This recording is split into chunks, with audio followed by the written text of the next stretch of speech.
Good morning friends, स्वागत है आपका कंपाइलर डिजाइन के वीडियो लेक्चर सीरीज में। आज हम कुछ छोटे छोटे कॉन्सेप्ट हैं उसको डिस्कस करेंगे, जैसे लेक्सिम क्या होता है, टोकन क्या होता है, पैटर्न क्या होता है। फिर एक एग्जांपल देखेंगे और इसके बाद हम डिस्कस करेंगे कि लेक्सिकल एनालाइजर का क्या काम होता है, कैसे टोकन्स को काउंट करते हैं, टोकन्स काउंटिंग सीखना है, और फिर लैक्स और याक जनरेटर, और फाइनली हमको लास्ट में बूट स्ट्रैपिंग और क्रॉस कंपाइलर को आज हम डिस्कस करेंगे। तो चलिए देखते हैं। पहला है आपका क्या होता है टोकन। टोकन के बारे में थोड़ा सा आपको बताया था कि जो लेक्सिकल एनालाइजर होता है वो क्या होता है, सीक्वेंस ऑफ टोकन्स जनरेट करता है। बट ये टोकन्स क्या होता है बेसिकली, देखिए, tokens are terminal symbols of the source language. जो सोर्स लैंग्वेज होता है उसमें जो भी आपके टर्मिनल सिंबल्स होते हैं उनको हम टोकन्स कहते हैं। जैसे जो, या फिर आप ये भी कह सकते हैं जो सीक्वेंस ऑफ कैरेक्टर्स होते हैं उनको भी हम क्या कहते हैं, टोकन कहते हैं, जिसकी कुछ ना कुछ मीनिंग हो। जो मीनिंगफुल सीक्वेंस ऑफ कैरेक्टर्स होते हैं दैट इज कॉल्ड लेक्सिम, उसको हम लेक्सिम कहते हैं, सॉरी टोकन कहते हैं। क्या मतलब है इसका, अभी हम एग्जांपल की हेल्प से देखेंगे, ठीक। या फिर एक चीज और इसको कहते हैं कि tokens are classes of similar lexemes. जो सिमिलर लेक्सिम्स होते हैं उनकी क्लासेस को भी हम क्या कहते हैं, टोकन्स कहते हैं। अब लेक्सिम क्या होते हैं, अब इसको परेशान होने की बहुत जरूरत नहीं है, जब हम इसका एग्जांपल डिस्कस करेंगे तो सारी बातें हम क्लियर कर लेंगे, ठीक। लेक्सिम क्या होता है, basically lexemes are sequence of characters to form a token. जो हमारे कैरेक्टर के सीक्वेंस होते हैं, जो सीक्वेंस ऑफ कैरेक्टर्स होते हैं जो टोकन्स को जनरेट करते हैं, फॉर्म करते हैं, उनको हम क्या कहते हैं, लेक्सिम कहते हैं। या फिर ये भी कह सकते हैं कि जो इंस्टेंस ऑफ टोकन्स होते हैं उनको भी हम क्या कहते हैं, लेक्सिम कहते हैं। जैसे अगर एग्जांपल के तौर पे अगर हम देखें तो, अगर एग्जांपल के तौर पे देखें तो लिखा हुआ है count is equal to count plus 60, ठीक। यहां पे क्या है, count is equal to count plus 60। अगर हमको फाइंड आउट करना हो कि यहाँ पे टोकन्स क्या हैं और लेक्सिम्स क्या हैं तो कैसे करेंगे। आप सिंपल सी बात जानते होंगे कि काउंट यहां भी यूज हो रहा है, काउंट यहां पे भी यूज हो रहा है। ये काउंट क्या होते हैं आपको पता है। इसके बाद आप चलिए सेमीकोलन कर दीजिए। आपको पता है कि जब जो आइडेंटिफायर होते हैं वो क्या होते हैं, जो हम वेरिएबल डिक्लेयर करते हैं और फिर उसको हम जो प्रोग्राम में यूज करते हैं तो उसी को हम आइडेंटिफायर कहते हैं।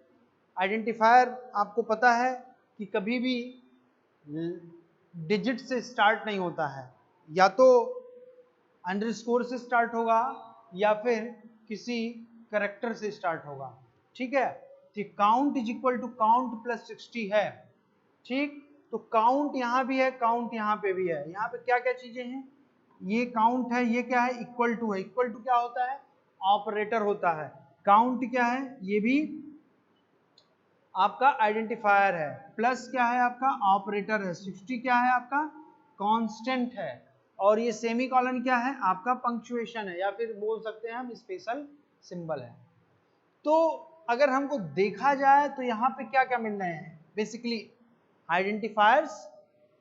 जो ये काउंट और ये काउंट आइडेंटिफायर्स हैं, इसको चाहे तो हम आइडेंटिफायर 1, इसको आइडेंटिफायर 2 बोल सकते हैं। इक्वल टू और प्लस क्या है, आपका ऑपरेटर है। 60 क्या है, आपका कांस्टेंट है। सेमीकोलन क्या है, पंक्चुएशन है। तो जो हमारा यहाँ पे टोकन्स होगा वो क्या होगा, इस ये काउंट और ये काउंट, इन दोनों काउंट की वजह से क्या हो जाएगा, आइडेंटिफायर्स हो जाएगा, ठीक। फिर ये इक्वल टू है और प्लस है, ये क्या हो जाएगा, ऑपरेटर्स हो जाएंगे। फिर क्या बचा आपका 60, 60 क्या हो जाएगा, कांस्टेंट। और ये आपका सेमीकोलन क्या हो गया, पंक्चुएशन कह लें या फिर आप स्पेशल सिंबल कह लें। चलो भाई स्पेशल सिंबल कह लिया। ये क्या हो गए आपके identifier, operators, constant and special symbols आपके क्या हो गए, टोकन्स हो गए।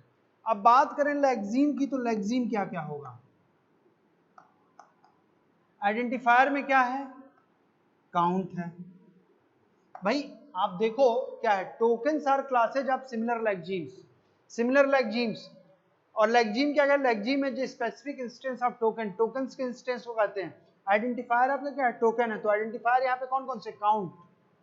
फिर आप ऑपरेटर्स की बात करें तो ऑपरेटर्स कौन कौन से हैं, इक्वल टू एंड प्लस, ये दोनों क्या हो गए आपके, लेक्सीम हो गए। कांस्टेंट क्या हो जाएगा आपका 60, स्पेशल सिंबल क्या हो जाएगा, सेमीकोलन। तो count is equal to count plus 60 लिखा हो तो आपका यहाँ पे टोकन्स क्या होगा, identifiers due to this count and this count. next token will be operators due to this equal to and plus, due to this 60 constant will be your tokens, and due to this common symbol special symbol comes under this semicolon comes under this category, and the lexemes are identifier में आपका count हो जाएगा, operators में आपका equal to and plus हो जाएगा, constant में 60 हो जाएगा, special symbol में semicolon हो जाएगा। एक एग्जाम्पल और हम देखते हैं, छोटा सा, कोई एक स्टेटमेंट दिया हुआ तो उसमें हम लेक्सीम और टोकन्स को कैसे लिखेंगे। देखिए, अगर हम एग्जाम्पल के तौर पे लिखते हैं इंटीजर A B C, ठीक, क्या लिखते हैं,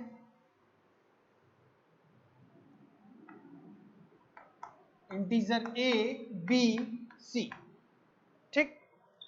क्या मतलब है integer A B and C का? इंटीजर क्या है आपका, अगर हमको यहाँ पे टोकन्स लिखना हो क्या क्या होंगे, और लेक्सीम्स क्या क्या होंगे, तो क्या होंगे?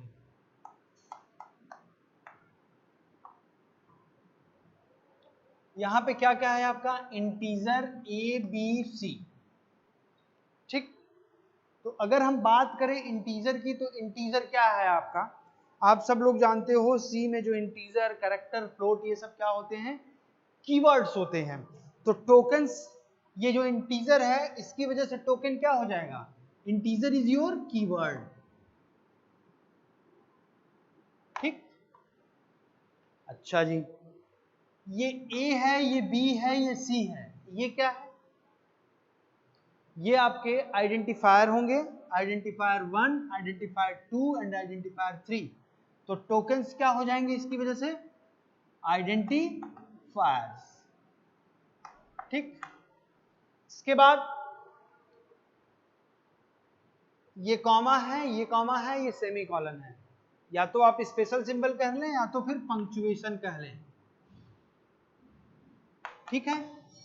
तो ये स्टेटमेंट लिखा है integer A, B, C semicolon, और हमको फाइंड आउट करना हो कि यहाँ पे टोकन्स क्या क्या होंगे। तो ये फर्स्ट आपका क्या है, इंटीजर है, integer is your keyword, integer आपका क्या है, कीवर्ड है। तो पहला टोकन क्या हो जाएगा, कीवर्ड। A B C आपके क्या है, आइडेंटिफायर है, तो A B C क्या हो जाएंगे, आपके आइडेंटिफायर हो जाएंगे जो कि टोकन होंगे, और ये दो सेपरेटर और ये सेमीकोलन, ये क्या हो गया, पंक्चुएशन हो गया।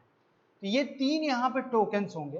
अब इन टोकन्स की वैल्यू को हम फाइंड आउट करेंगे, तो वो आपका क्या हो जाएगा, लेक्सीम हो जाएगा। जैसे आइडेंटिफायर कीवर्ड में क्या है, कीवर्ड इंटीजर है, तो आपका लेक्सीम क्या हो गया, एक इंटीजर हो गया। आइडेंटिफायर की वजह से क्या हो गया, तीन आइडेंटिफायर है, A, B, C, और पंक्चुएशन क्या है, एक ये कॉमा है, ये कॉमा है, ये सेमीकोलन है, तो इसकी वजह से भी आपके तीन हो जाएंगे, क्या क्या, कॉमा, फिर कॉमा एंड सेमीकोलन, ठीक। So we can say that this is the lexeme and these are the tokens for this particular statement, and statement is this integer a, b, c semicolon. तो आपके tokens क्या हो गए, integer की वजह, integer आपका keyword का होता है तो कीवर्ड है तो ये आपका टोकन्स हो गया। ए बी सी आपके आइडेंटिफायर होते हैं और बाकी उसके अलावा जो भी सिंबल यूज हो रहे हैं वो पंक्चुएशन है। ये तीनों आपके टोकन्स हो गए। और लेक्सिम क्या हो गए, इंटीजर ए कीवर्ड में की वजह से लेक्सिम ए हो जाएंगे, आइडेंटिफायर ए बी सी और ये पंक्चुएशन हो गए। ठीक, तो ये आपका रहा लेक्सिम और टोकन्स। इसके बाद हम देखते हैं relation between lexical analyser and syntax analyser. मतलब लेक्सिकल और पार्सर जो दोनों फेज होते हैं, जो फर्स्ट 2 फेजेस होते हैं, उन फेजेस को हम डिस्कस करेंगे कि क्या कैसे वर्क करते हैं। बेसिकली वो आपके उस प्रॉब्लम, उस रिलेशन को प्रोड्यूसर कंज्यूमर रिलेशन भी कहते हैं। तो उसको हम देखेंगे एक डायग्राम की हेल्प से, और उससे हम टोकन काउंट, कैसे टोकन काउंट करते हैं उसको देखेंगे, और उसके बाद फिर हम आगे नेक्स्ट टॉपिक देखते हैं। ठीक है, चलिए रोक दीजिए।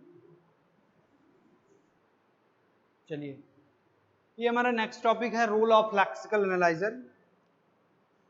बेसिकली जो हमारे 6 फेजेज होते हैं कंपाइलर में, lexical analyser, syntax analyser, semantic analyser, intermediate code generator, code optimisation and code generation.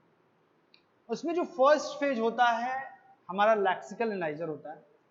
आपको पहले भी बताया जा चुका कि जो 6 फेजेज हैं आपके पूरे कंपाइलर डिजाइन के सिलेबस में, ये 1 बाय 1 एक एक फेज को हमको पढ़ना है हर यूनिट में, जिसमें आपका पहला फेज आपका लेक्सिकल एनालाइजर है। और लेक्सिकल एनालिसिस फेज में क्या होता है, हम पहले भी बता चुके हैं कि लेक्सिकल एनालिसिस फेज क्या करता है, जो हमको सोर्स कोड मिलता है एज एन इनपुट, उसको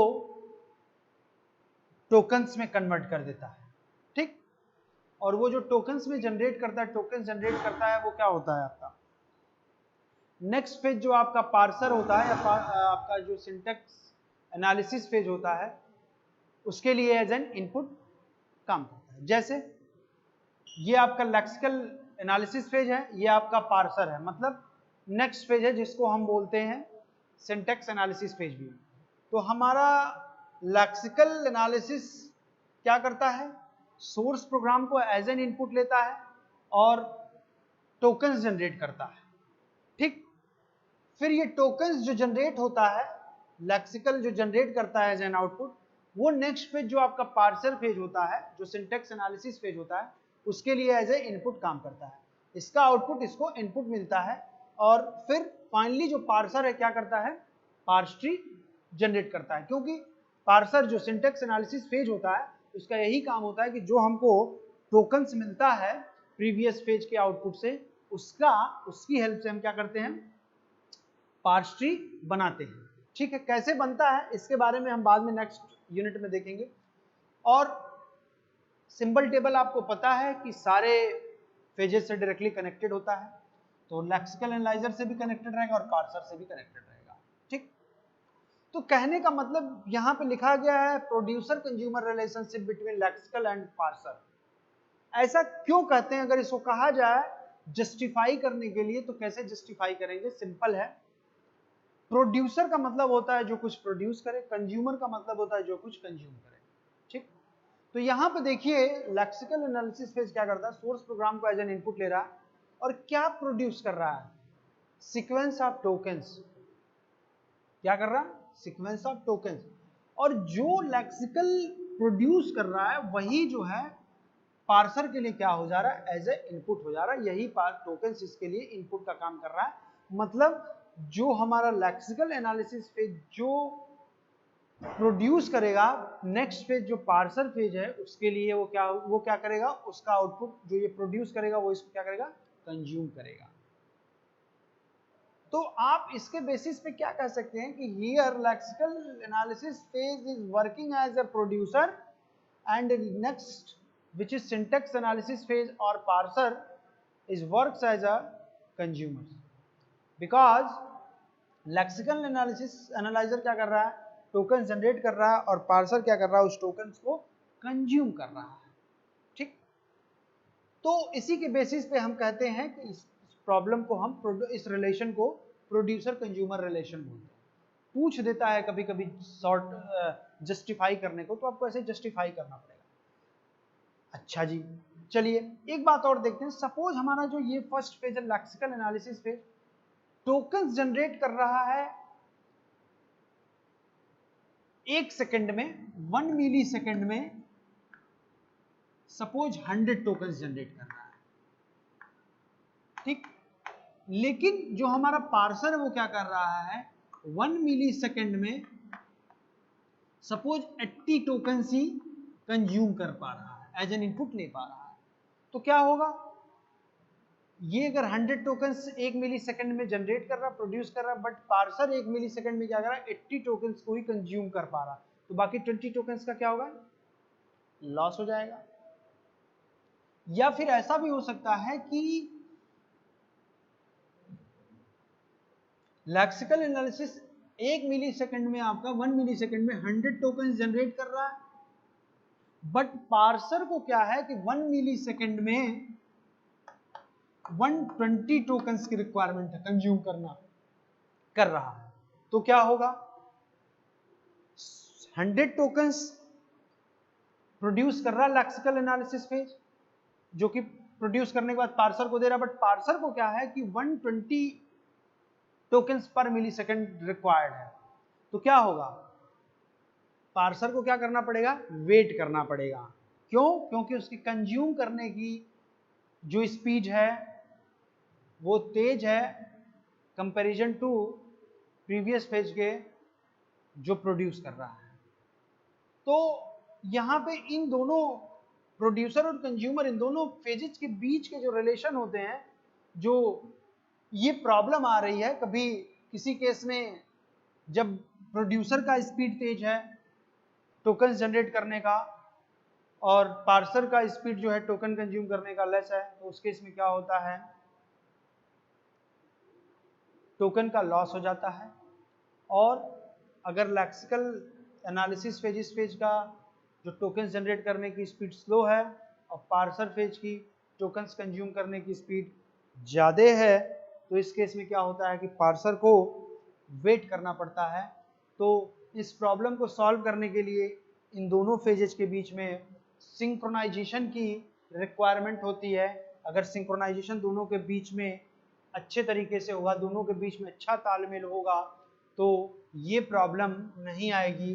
कौन सी प्रॉब्लम, दो तरह की प्रॉब्लम, या तो टोकन का लॉस हो रहा था या तो एक क्या हो रहा था, पार्सर को वेट करना पड़ रहा था। ये दोनों प्रॉब्लम तब नहीं आएगी।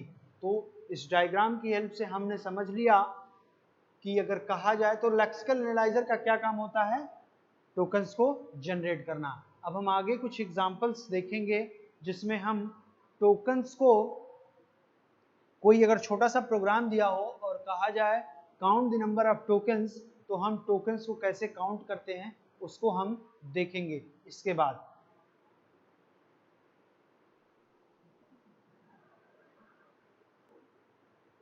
चलिए हम देखते हैं कि एग्जांपल की हेल्प से कि कैसे हम टोकन्स को काउंट करते हैं। एक बेसिक एक चीज है, एक बेसिक कंसेप्ट है जिसको हमको टोकन्स को काउंट करने के पहले जानना होगा। And this is your basic concept. क्या कह रहा है, remove comment line, white space, characters like blank space, tab, new line character. कहने का क्या मतलब है कि जब भी हम टोकन्स को काउंट करते हैं, जो ब्लैंक स्पेस होते हैं, वाइट स्पेस होते हैं, कमेंट लाइंस होते हैं, उनको हम एज अ टोकन कंसीडर नहीं करते हैं। टोकन्स में क्या होते हैं, कीवर्ड्स होते हैं, आइडेंटिफायर्स होते हैं, ऑपरेटर्स होते हैं, सेपरेटर होते हैं, स्पेशल सिंबल होते हैं। ये सारे हमारे टोकन्स के कैटेगरी में आते हैं। तो जैसे एक छोटा सा एक प्रोग्राम लिखा है, integer max i j, integer i j, this is comment line. Comment line आपको पता है, इस तरह से लिखते हैं, open brace, return i greater than j, then i j semicolon and close brace. तो अगर हमको नंबर ऑफ टोकन्स काउंट करना है तो क्या करेंगे, integer, integer is your keyword and this is your first token. Max क्या है? मैक्स भी आपका एक आइडेंटिफायर है जिसको डिफाइन किया गया है, ठीक है। ये आपका सेकंड टोकन हो गया। ये आपका ओपन ब्रैकेट, ये आपका थर्ड टोकन हो गया, स्पेशल सिंबल में आएगा। आई आपका क्या है? फोर्थ है टोकन। ये कॉमा क्या है? Fifth token.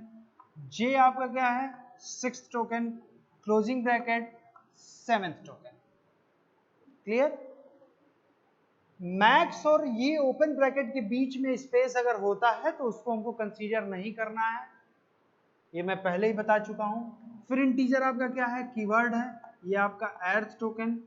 इंटीजर और आई के बीच में अगर स्पेस है तो हमको इसको नहीं कंसीडर करना है, क्योंकि वाइट स्पेस को हमको नहीं कंसीडर करना होता है। आई क्या हो जाएगा? Ninth token. कॉमा क्या हो जाएगा? ये 10th टोकन। जे आपका क्या हो जाएगा? 11th token. And this semicolon will be your 12th token.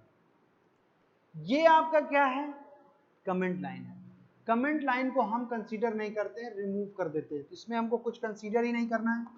फिर हम कहाँ आए? Open brace.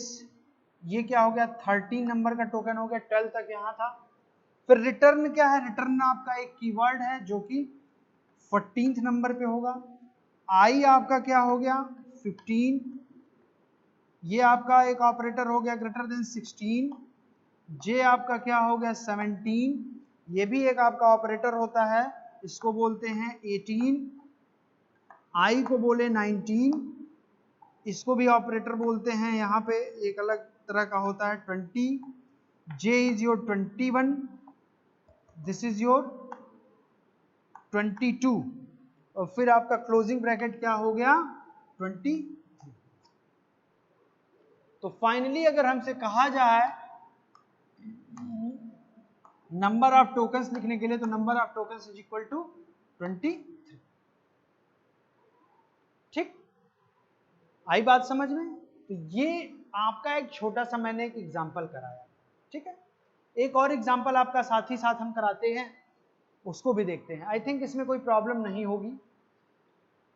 सिंपली जितने कीवर्ड्स हैं, इंटीजर, रिटर्न, या जो भी आपके कीवर्ड्स होंगे उनको अलग रखना है, जितने आइडेंटिफायर्स हैं उनको अलग रखना है, जितने भी स्पेशल सिंबल हैं अलग रखना है, ऑपरेटर को अलग रखना है। और फाइनली एक बात का और ध्यान रखना, वाइट स्पेस को कंसीडर नहीं करना है, कमेंट लाइन को कंसीडर नहीं करना है, और फाइनली हमको नंबर ऑफ टोकन्स काउंट करना है, जो कि यहाँ पे कितना है? Number of tokens in this program is equal to 23। Next एक एग्जांपल देखते हैं।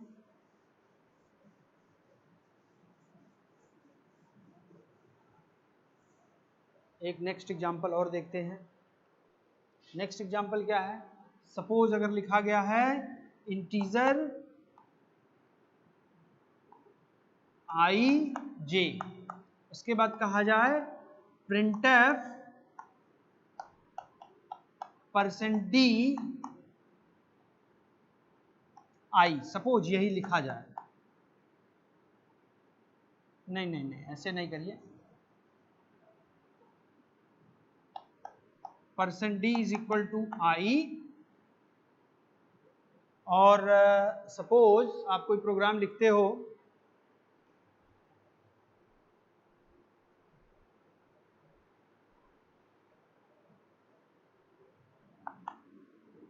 और यहाँ पे लिख दो आप आई, यहाँ पे कॉमा लगा दो, ठीक है। और यहाँ पे सपोज ये कोई प्रोग्राम है, हमको चेक, प्रोग्राम की एरर को हमको नहीं चेक करना, हमको फाइंड आउट करना है यहाँ पे कि कितने नंबर ऑफ टोकन्स होंगे, ठीक है। तो क्या करेंगे हम? इंटीजर आपका कीवर्ड है first token, I second token, and this is separator, separator is considered as third token. J आपका फोर्थ हो जाएगा, सेमीकोलन आपका फिफ्थ हो जाएगा, ओपन ब्रेस सिक्स्थ हो जाएगा, प्रिंटफ आपका कीवर्ड है, ये आपका सिक्स्थ से सेवेंथ हो जाएगा। इसके बाद देखें तो ये जो मेरा ओपन ब्रैकेट है ये क्या हो जाएगा? एर्थ नंबर का हो जाएगा। और इसके बाद आप देखो क्या है, डबल कोट्स में क्या लिखा गया है? लिखा गया है ना डबल इन्वर्टेड कॉमा के अंदर इसको अंदर जो भी चीजें लिखी रहे, कितने भी लाइन का स्टेटमेंट लिखा गया, कोड लिखा गया, उसको एज ए सिंगल टोकन हम लेते हैं। तो ये टोटल हमारा क्या हो जाएगा, एक सिंगल टोकन, टोकन नंबर 9 हो जाएगा। इसके बाद अगर हम बात करें इसकी कॉमा की, तो कॉमा आपका क्या हो जाएगा, 10th टोकन, आई आपका 11th टोकन, फिर आपका ये क्लोजिंग ब्रैकेट क्या हो जाएगा 12th टोकन, सेमी कॉलन आपका 13 टोकन, एंड फिर आपका ये क्लोजिंग ब्रेस आपका 14th टोकन। ठीक है, तो ये आपके क्या हो गए टोटल नंबर ऑफ टोकन्स की अगर बात करें तो यहां पे क्या हो गए, number of tokens is equal to 40। यहां पे नई बात हमने क्या देखी कि जब प्रिंटफ के अंदर कोई भी डबल इन्वर्टेड कोट्स में कोई स्टेटमेंट लिखा रहता है तो उस कंप्लीट स्टेटमेंट को जो भी लिखा रहता है उसको एज ए सिंगल टोकन हम लेते हैं। ठीक है, तो ये हमारा हो गया टोकन्स को काउंट कैसे करते हैं। ठीक, अब इसके बाद हमको देखना है क्रॉस कंपाइलर क्या होता है, बूट स्ट्रैपिंग क्या होता है, और लैक्स और याक टूल क्या होते हैं, जो कि कंपाइलर कंस्ट्रक्शन टूल होते हैं, इनको जानना है। इनको हम आगे देखेंगे। ठीक है, नंबर ऑफ टोकन्स को काउंट करना हमने सीख लिया, अब नेक्स्ट टॉपिक में हम उसको देखेंगे।